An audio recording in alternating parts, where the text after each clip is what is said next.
ದಸರಾ ವಿವಾದ ರಾಜ್ಯದಲ್ಲಿ ಮತ್ತೆ ಜೋರಾಗ್ತಾ ಇದೆ. ವಿವಾದದ ಹೇಳಿಕೆಗೆ ಮತ್ತೆ ಸ್ಪಷ್ಟನೆಯನ್ನ ಡಿಕೆ ಶಿವಕುಮಾರ್ ಕೊಟ್ಟಿದ್ದಾರೆ. ಕೆಲವು ಸತ್ಯ ಹೇಳಿದ್ರೆ ಅದನ್ನ ಕೆಲವರು ಸಹಿಸ್ಕೊಳಕ್ ಆಗ್ತಾ ಇಲ್ಲ, ತಪ್ಪು ಕಂಡು ಹಿಡಿಯೋದೇ ಕೆಲವರ ಕೆಲಸ ಆಗಿದೆ ಅಂತ ಡಿಕೆ ಶಿವಕುಮಾರ್ ಅವರ ಸ್ಟೇಟ್ಮೆಂಟ್ ದಸರಾ ವಿವಾದಕ್ಕೆ ಸಂಬಂಧಪಟ್ಟಂತೆ.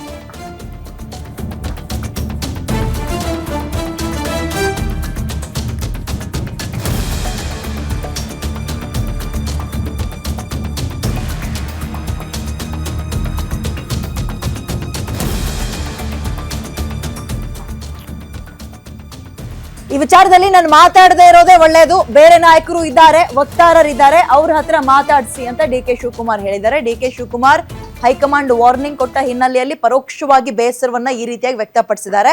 ಹೈಕಮಾಂಡ್ ವಾರ್ನಿಂಗ್ ಕೊಟ್ಟಿರೋ ವಿಚಾರ ದಸರಾಕ್ಕೆ ಸಂಬಂಧಪಟ್ಟಂತೆ ಅಲ್ಲ, ಬದಲಿಗೆ ಮೊನ್ನೆ RSS ಆಂತಮನ್ನ ಹೇಳಿದಕ್ಕೆ ಸಂಬಂಧಪಟ್ಟಂತೆ ಕ್ಷಮೆ ಕೇಳ್ಬಿಟ್ರಲ್ಲ, ಅದು ಅವ್ರ ಮುಖದಲ್ಲಿ ವ್ಯಕ್ತವಾಗ್ತಾ ಇದೆ ಇವತ್ತು. ಅದೇ ನಾನು ಕೆಲವು ಸತ್ಯಗಳು ಹೇಳಿದ್ರೆ ಕೆಲವೊಮ್ಮೆ ಸಹಿಸಲ್ಲ. ಪ್ರಮೋದ ವೇದಿಯವ್ರಿಗೂ ಇರ್ಬೋದು, ಯಜ್ಞೀರ್ ಇರ್ಬೋದು, ಅಸೆಂಬ್ಲಿಲಿ ಇರ್ಬೋದು, ಏನು ಹೇಳಿದ್ರು ಕೂಡ ಅದಕ್ಕೆ ಬರೀ ತಪ್ಪು ಕಂಡುಹಿಡಿಯೋದೇ ಒಂದು ದೊಡ್ಡ ಕೆಲಸ. ರಾಜಕೀಯದವ್ರು ಇರ್ಬೋದು, ಮಾಧ್ಯಮದಲ್ಲಿರ್ಬೋದು, ಎಲ್ಲರೂ ಇರ್ಬೋದು, ಏನೋ ನಡೀತಾ ಇದೆ. ಸೊ ಅದಕ್ಕೆ ನಾನು ಬೆಟರ್ ನಾಟ್ ಸ್ಪೀಕ್. ಬೇರೆ ಲೀಡರ್ಸ್ ಇದ್ದಾರೆ, ಬೇರೆ ಇವ್ರನ್ನ ಸ್ಪೋಕ್ಸ್ ಪರ್ಸನ್ಸ್ ಇದ್ದಾರೆ, ಅವ್ರ ಹತ್ರ